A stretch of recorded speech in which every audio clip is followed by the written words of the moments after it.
Everyone स्वागत करुच्ची मो जीवन गोटे नुआ अध्याय को दयाकोरी वीडियो कहीं भी स्किप करंतुनी सेमती देखंतु आ मो ग्यारंटी दउची आपण एते हसिबे आपण इमेजिन भी करनथिबे। प्रीवियस वीडियो तो आपण मन देखिथिले वर्षा हला बोली हम अशोक झर जाई पालुनी सेतले बाटर गोट जगह रे गाड़ी अटकेलो टिके चाहा पीवा पे लिटरली भाई चाहा पीला बे जेमती रिएक्शन दउची ना देखले मन डर लागुची। एक्चुअली हम ग्रुप भीतर आज ये छोटा बालिका बकरा बन जाता आपको हम एते चिड़ेलु से हसी होई कांदो जानि पाले लास्ट को एमती सब रिएक्शन नहीं दउथला चक्कर आम मैंने एत हसीचु हसी पूरा पेट दरज हो बाहर बहुत जोर से वर्षा होता आम गाड़ी भीतर समस्त बसिक चाह एंजॉय करूँ से जो भाई प्लान पूरा अलग प्रकार था जो जगह बादल आ मो भाई थे से तुम मैंने न हसिक रही ही पारे आम मैंने एकाठी हो से जगह पूरा उठा पड़ो आम मैंने जो लेवल दांत देखो ये देखो मुझे चाहटा भी ठीक से पी पारे लास्ट चाह भी मो हाथ ढालीगला से गाड़ी भीतर मजाक आम बाड़िया पिटा भी हो जो देह हाथ दरज ना एवं ही फिल होने तो समस्त गाड़ी भीतर एंजॉय करूँ कि बेचारा भाईटा मोर आम वर्षा विजिक जाता चाह आने कौन भावुं कि मुझे थैंक यू कह ना ना मुझे जमा थैंक यू कहबी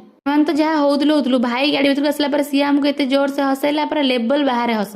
लास्ट मोमेंट से एत चिड़गला कि जहाँ को पाला ताको बाड़ेला ये वयस बढ़ला हस लगुच कहीं बादल मुहर को आप नोटिस करें जो लेवल हसुला लास्ट मोमेंट से निश्वास भी नहीं पारानी देखो आम समस्त हसैकी बाबू केमती आराम से गाड़ी चलाउछन जमी किसी जानना चिंकी दीदी भाविला मुझे पूरा ऑप्शनलेस किसी करें जो फोन रे कथा हेबी किंतु आमे माने जोटी अच्छी तक फोन रे कथा करदेबू ये तो इम्पॉसिबल भावुली कि यही ब्लॉग रे वॉइस ओवर न देकी रियल वीडियो ऐड करथांती किंतु पुणी पछरे भाविले आमे जो रेट रे उत्पत्ति करथुलु आपण रियल रे सुनिले पूरा डरी जिवे समस्त लास्ट मोमेंट रे एते जोर से हसिल कि भाई लास्ट पूरा शॉक हेकी पछु गनला कोन हेची बहुत हसी हसी मुझे पूरा बोरिंग होती बसिक टे कुरकुरे खाईदेली समस्त अशोक झर जीव बोली बहुत समय वेट कलु किंतु वर्षा छाड़ानी लास्ट मोमेंट रे पळै आसिलु आ कोन करबो बादल हसी हसी पूरा बेदम होता किसी समय रेस्ट नहीं से रेस्ट उठला पुणी थे तार सहित ही लगे तो ये ब्लॉग्स बहुत सारा पार्ट आसी सारा आ गोटे पार्ट लास्ट ही आसो से आगुरी मो चैनल को सब्सक्राइब कर दिंतु थैंक्स फॉर वाचिंग।